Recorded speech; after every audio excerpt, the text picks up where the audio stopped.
Magandang umaga po. Ako po si Eliana Dinis Di Manalili, ang mag-aatid sa inyo ng nagbabagang balita.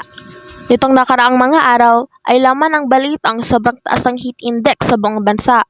Ito ang naging dahilan upang i-cancel mo ng mga face-to-face classes. Marami ang apektado ng sobrang init, hindi lang sa sektor ng edukasyon, maging sa agrikultura at supply ng enerhiya sa bansa.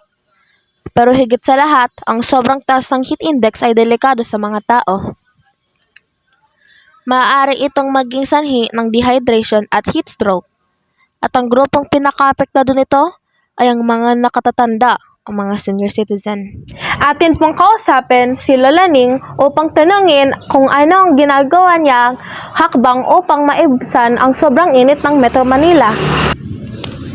Ang ginagawa ko, Apo, naglalagay ako ng labakarang basa sa aking ulo, tapos umiinom ako ng maraming tubig. Tapos sa lilim na lang ako. Bilang mga senior citizen o ang mga nakakatanda, ang pinakamadaling kapitan ng mga sakit na dulot ng matinding init. Iba pong pag-iingat ang pinapay sa kanila. Kung wala pong importanteng pinupuntahan, ay mas mabuting manatili na lamang sa loob ng kanilang bahay. Dapat din silang uminom ng maraming tubig upang maiwasan ng dehydration. Ang araw-araw na paliligo at paglalagay ng bimpo sa ulo ay minumungkahi upang mapresko ng kanilang katawan.